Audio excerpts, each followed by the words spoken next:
Acho que uma dúvida que fica também para os nossos espectadores, porque a gente vai voltar, né, doutor, a falar sobre este assunto, eventualmente até uma outra entrevista com o senhor, quando tiver o resultado pela justiça italiana da análise do segundo pedido de extradição de Zambelli. Por que o outro pedido? Porque existem outras condenações contra esse deputado aqui no Brasil e o governo brasileiro foi à Itália alegando 1, 2, 3, muitas razões para que ela seja devolvida para cá, extraditada. No caso específico, o pedido, qual a sua avaliação, né, do que vai acontecer com esse pedido feito pelo governo brasileiro quanto à condenação por porte ilegal de arma, constrangimento ilegal de Carla Zambelli também aqui no Brasil? Ela pode voltar em função desse segundo pedido? Porque aí, neste caso, não é o STF a vítima, né? É um jornalista de um grupo político adversário de Carla Zambelli e o episódio foi criticado até mesmo por pessoas de direita que viram ali um destempero por parte da ex-parlamentar. E para a justiça, mais do que isso, foi um crime. O senhor acha que em função deste caso ela volta? E a audiência é dia 1º de julho, né? Vamos lá, novamente, falando um pouco, vou começar pela Itália. Então, existe esse pedido de extradição, já houve um julgamento no tribunal italiano e agora está, então, na Corte de Cassação, a Corte Suprema do Judiciário italiano. E muito dificilmente vai passar qualquer tipo de extradição. Olha só, Basílio, que crime? Aonde? Quem ela perseguiu? Mas por que ela perseguiu? A Itália sabe disso. Tem vídeos, tem fotos, tem inclusive perícia no dia. A arma dela não teve uma munição deflagrada. Muita gente não sabe aqui, mas por que fala um porte ilegal de arma? Porque quando fala isso, você criminaliza a pessoa. Não. É porque no dia, nas vésperas da eleição, não pode estar armado em ambientes onde tem próximo a escolas, lugares eleitorais. Neste dia, ela estava no restaurante com o filho, se eu não me engano, de 13 anos. 6 pessoas chegaram, xingando, agredindo. Tem nas imagens, mas só pegam essa imagem. Ela sacou a arma dela, porque eram 6. No vídeo ficou o Luan, em que ela foi até a padaria e pediu para o Luan parar. Agora, o que poderia acontecer? Não podia estar armada, a escola estava fechada, hein? Mas vamos supor, a escola estava aberta. Então, ela tinha o porte de arma invalidado nesse momento, porque ela estava numa zona que estava proibindo, tá? Era proibido estar armada naquele dia. Eu ia dar uma pena de 5 anos para uma pessoa que está com um porte de arma, mesmo que ali não pudesse. Aí a gente tem que pensar aqui no equilíbrio da pena. Eu vou retirar o porte de arma da Carla Zambelli, esse é um dos requisitos quando você descumpre alguma norma do porte de arma que a Polícia Federal te dá.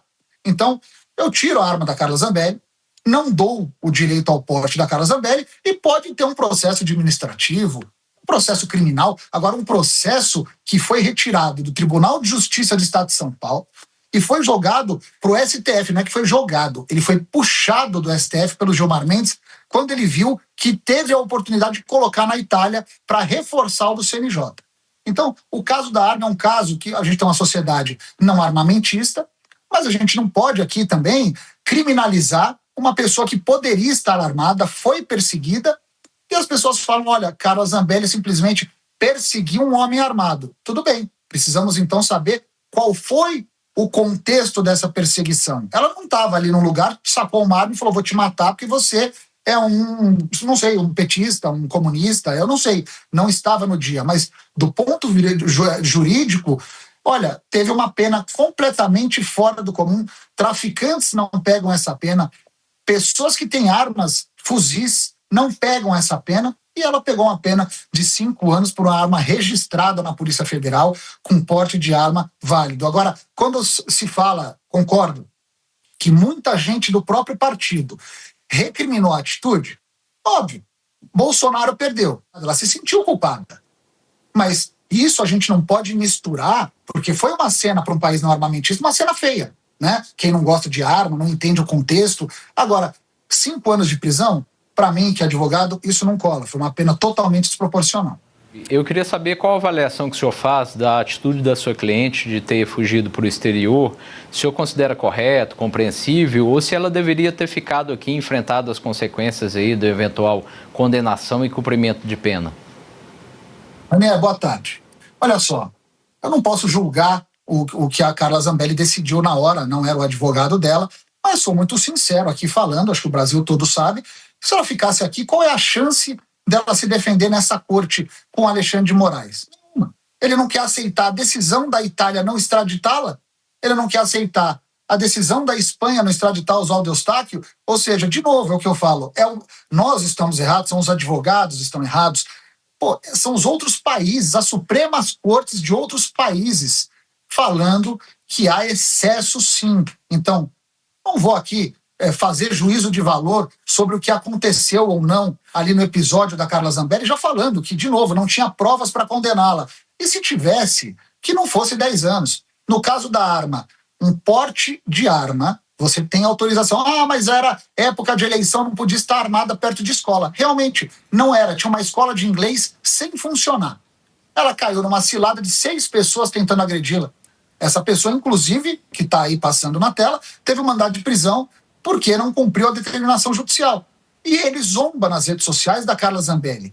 Quando saiu quase extraditando Carla Zambelli, eles fizeram ali uma postagem junto com o advogado, meio que ameaçando que se a Carla chegasse aqui, ela ia ter o que ela merece. Então, a gente fala aqui que são ódios políticos, sai aqui de qualquer contexto jurídico, mas novamente falando aqui, não sei o que seria se a Carla tivesse me conhecido antes, mas ela não teria chance alguma contra o STF do jeito que está hoje, principalmente com essa polarização da direita e a esquerda, e a gente tendo alguns ministros agindo por política. Quem sabe, num próximo ano, de uma direita ou de um outro governo, que não seja o governo Lula, eu vou entrar com essa revisão criminal e eu vou tentar anular, não só da Carla Zambelli, mas de outros clientes, essas decisões do Moraes. Porque pensa comigo, Ranieri, se o Moraes, eu falo Moraes aqui, mas tem a turma, mas vamos lá, o Moraes monocraticamente condenou a Carla Zambelli.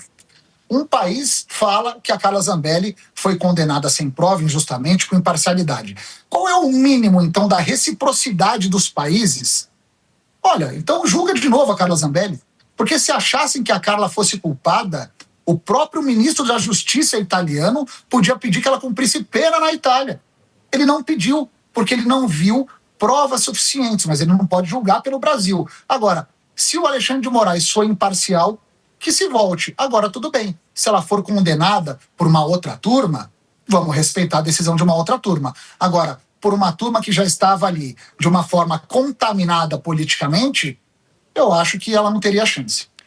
Doutor, para a gente fechar a entrevista, o senhor fez uma menção do pedido de revisão criminal que o senhor pretende fazer se a direita vencer no Brasil. Acho que o senhor e vários outros advogados nos casos de políticos de direita.